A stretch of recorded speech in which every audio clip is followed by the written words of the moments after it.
Where are you off to? I wish I knew. Oh. Seems to me the first thing we must do is discuss the possibilities. My main worry is the attaché case. It's much more serious than all the rest. Is what's in this attaché case a secret? Argus, that friend of mine who was in trouble, left it with me in strictest confidence. He sought me out before he fled abroad. From what he said, I gather it contained essential private and financial papers. Why did you hand it over to Tartuffe? To ease my conscience.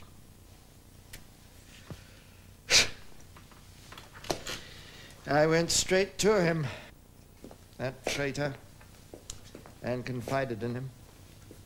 He persuaded me to give the case to him on the grounds that if anyone he asked, I could deny I had it and so keep my conscience clear of any perjury. Well, I'd say things look black for you.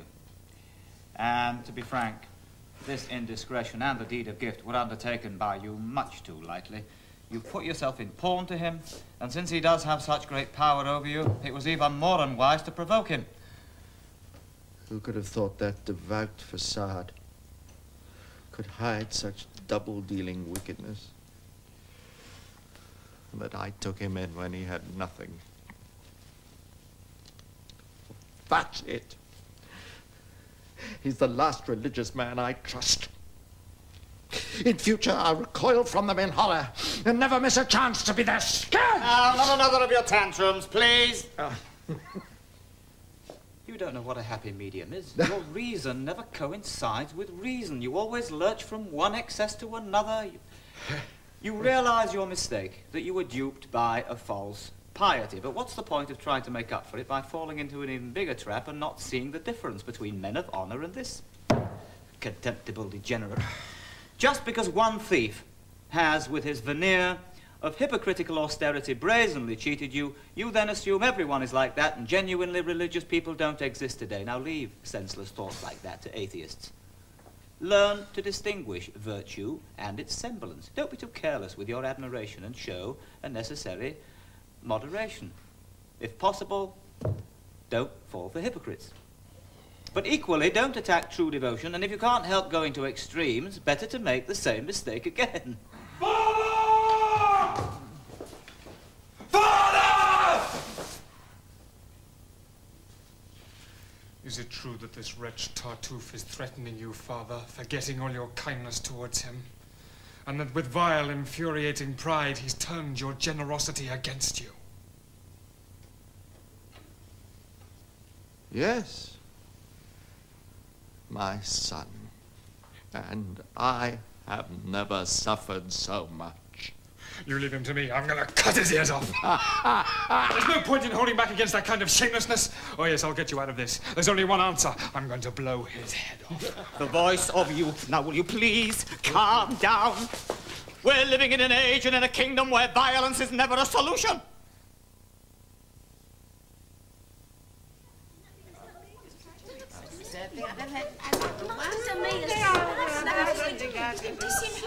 What is happening? What are all these dreadful rumors?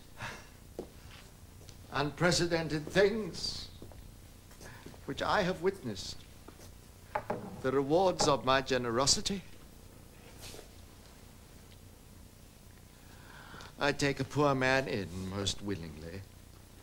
I put him up and treat him like my brother. I load him with new blessings every day. I offer him my daughter and my money. And all the while, this criminal, this pig, nurtures a black plot to seduce my wife. And not even content with that disgrace, he dares to threaten me with my own gifts and wants to use the weapons with which my foolish kindliness has armed him to destroy me. And take the money I transferred to him. And bring me down to what he was, a beggar. Poor boy. My son. I don't believe Tartuffe could possibly do anything so wicked. What did you say? People are always jealous of a really good man. What do you mean? This is a strange household, and it's well known how much he's hated. Hated? What's that got to do with what I've just been saying? When you were a little boy, I told you 50 times, virtue on earth is persecuted ever. The envious may die, but envy never. What's that got to do with what's just happened? They made up all sorts of stories. But I already explained. I saw it all.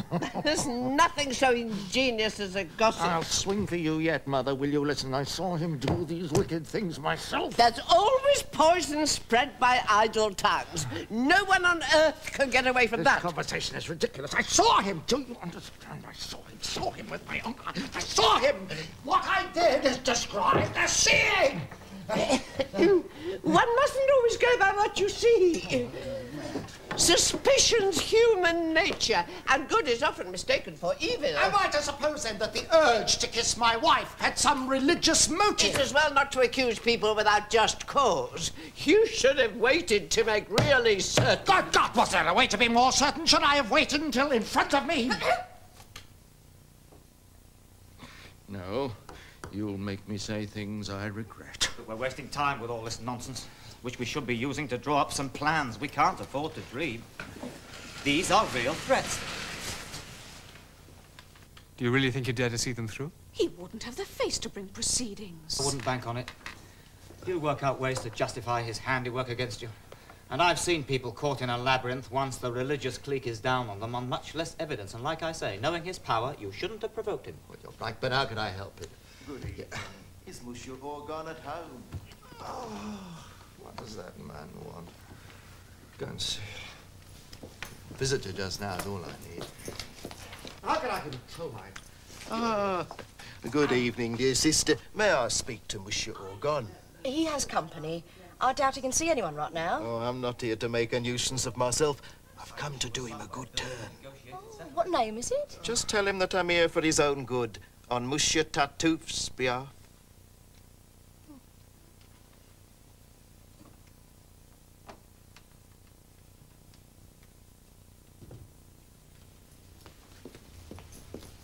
He's quite polite. He's here on Monsieur Tartuffe's behalf. He says he's doing you a favour. You must see who he is and what he wants. Perhaps he's come about a settlement. How ought I to behave? Now, don't show your anger. If he talks peace, you must listen to him. How do you do, sir? God protect you from your enemies and grant you all I'd wish you. That's a good start. I think it does imply a settlement. I've always been devoted to your family.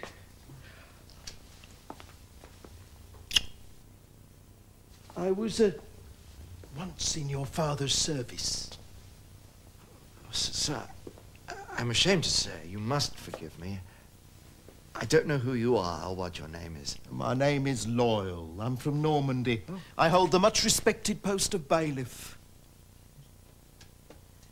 For 40 years I've been so fortunate, thank God, as to discharge my task with honour.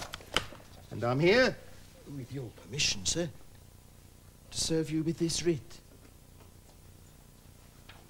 What do you mean? Oh, now, let's not have a scene, sir. All I have is this summons here, this eviction order, which says you must forthwith, without delay, remove yourself, your family, your effects. What? Move out?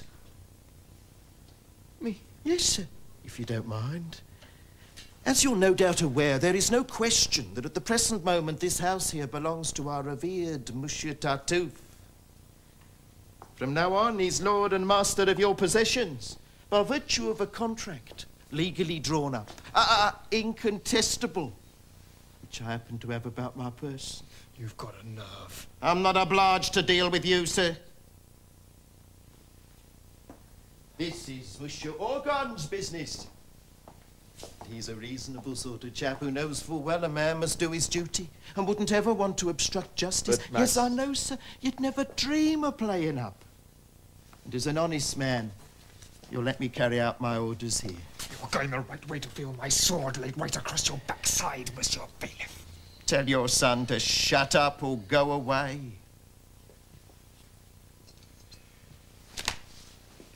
Now, I'd hate to find it necessary to make a reference to this in my report. Monsieur Loyal. You're not very well named. Oh, I've always been very well disposed towards men of goodwill. That's the reason I volunteered for this particular job. To comfort you, help you out, and make sure they didn't send a man who, lacking my personal sympathy for you, might have approached the matter less respectfully. What's so respectful about turning people out on the streets? You'll have plenty of time. I'll suspend execution of the writ till tomorrow. There is just one thing. I'll have to spend the night here with about 10 of my men. Oh, there'll be no noise, no trouble.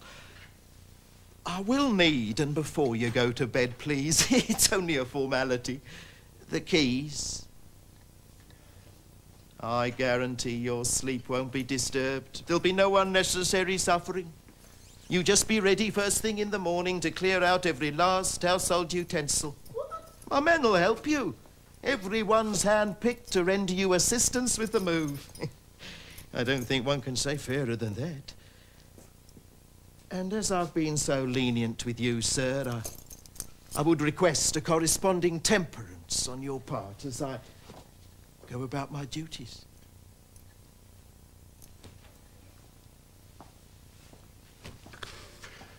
Oh, I'd willingly give up my last few coins this second in return for the great pleasure of punching this buffoon hard on the nose. Don't spoil everything. But this is unheard of. My knuckles itch. You better hold me back. You have such a good, broad back, Monsieur Loyal.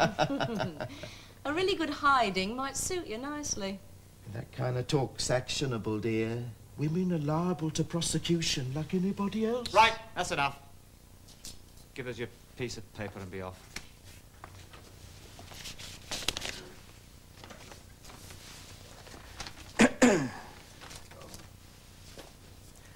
I'll see you very soon. God bless you all.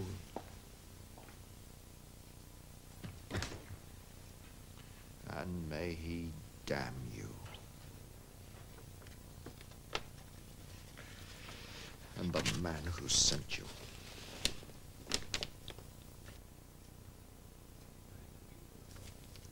Well, Mother,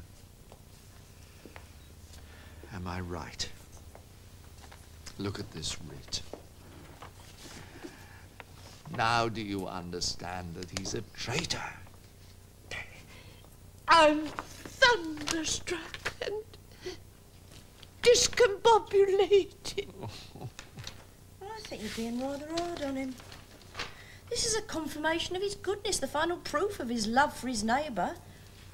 He knows that money frequently corrupts, and purely out of charity, he wants to remove this obstacle to your salvation. Shut up.